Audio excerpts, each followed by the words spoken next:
నా బిడ్డ, పేరు పెట్టి నిన్ను పిలిచియున్నాను, నీవు నా సొత్తు. ఆపత్కాలమందు నీవు నన్ను గూర్చి మొరపెట్టుము, నేను నిన్ను విడిపించెదను. నీవు నన్ను మహిమపరిచెదవు. నా బిడ్డ, యెహోవా ఆశీర్వాదము నీమీద ఉండునుగాక. మునుపటి కంటే అధికమైన మేలు నీకు కలగజేసెదను. నేను నీ కార్యములను నెరవేర్చేదను. ధైర్యంగా ఉండు. నోవాహు తన చుట్టూ ఉన్న ప్రజలతో 40 రోజులు వర్షం కురుస్తుంది, భూమి మొత్తం మునిగిపోతుంది, దేవుడిని నమ్మండి అని అన్నప్పుడు ఎవరూ నమ్మలేదు.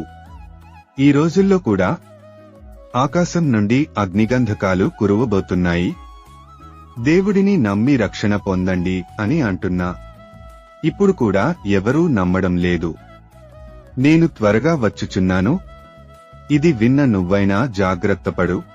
నా బిడ్డ, ఈ లోకంలో ఉన్న వాటికంటే నీలో ఉన్నవాడు గొప్పవాడు. ఈ లోకపు శ్రమలను చూసి కృంగిపోకు. నేను నీకు తోడై ఉన్నాను.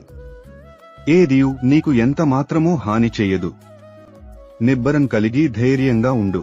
నా బిడ్డ, నీవు కట్టబడినట్లు నేను ఇక మీదట నిన్ను కట్టింతును. భయపడకుము, నిన్ను విడిపించుటకు నేను నీకు తోడైయున్నాను. యెహోవాయే నీకు నిత్యమైన వెలుగుగా ఉండును.